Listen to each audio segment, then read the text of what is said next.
Good evening, and thank you for joining us tonight. I'm Marnie Hughes. We begin with that tragedy in Waukesha, Wisconsin. 5 people are dead tonight, and 48 others are hurt after a driver in a red SUV barreled into a crowd of people attending a holiday parade. Folks watched as he drove into dancers and multiple marching bands, and along the way, young children. Now this is all a crime scene blocked off with police tape and people's belongings left strewn about, left behind in all of the chaos. The driver behind the wheel is now in custody tonight, and we have learned he has a history of felonies dating all the way back to 1999.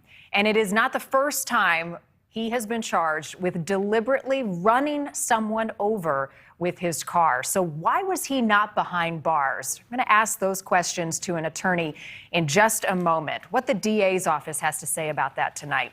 But first, we want to turn our attention to this city coming together tonight to grieve and also to try to make sense of exactly what happened last night. NewsNation correspondent Kelly Beeson is live in Waukesha, where there was a vigil just a few hours ago. Kelly.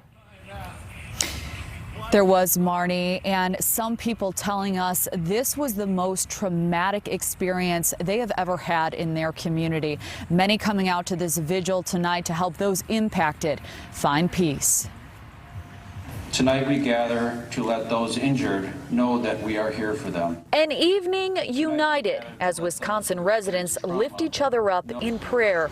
A vigil held not far from the scene of the crime as many are healing. I want to at least put some smiles on some faces tonight. It's not the right time for happiness, but then again, we need to bring some light to us. 48 people were hurt and 5 killed when a car plowed through the annual Waukesha Christmas parade Sunday night. Police identified those killed as 4 women ages 52 to 79 and an 81-year-old man. 18 children and teens all taken to the hospital, including 3 sets of siblings.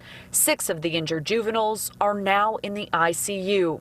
First responders say their teams acted quickly. I responded to the scene, and what I saw out of chaos and tragedy was heroes. Police have identified Darrell Brooks Jr. as the suspect in this case. They believe he was leaving the scene of a domestic dispute moments before the incident. He's been charged with 5 counts of intentional homicide. The Waukesha School District canceling classes and making mental help available.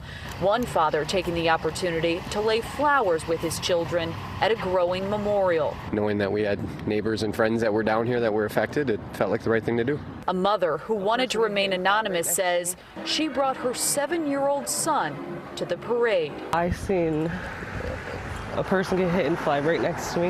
I was just in shock. I can't comprehend what happened. I'm not okay. Now that mother and her son are physically okay, but you can obviously hear the pain in her voice. There are still many people in the hospital tonight. Marnie. So many lives will never be the same. Kelly, thank you. An overwhelming number of people coming out to that vigil for these families of the 5 people who lost their lives in this tragedy. And they are Virginia Sorensen, Leanna Owen, Tamara Durand, Jane Kulik, and Wilhelm Hospital. And we are starting to learn more about each and every one of these people. Thanks for watching. Click the red subscribe button below so you can get more of NewsNation's fact-driven, unbiased coverage.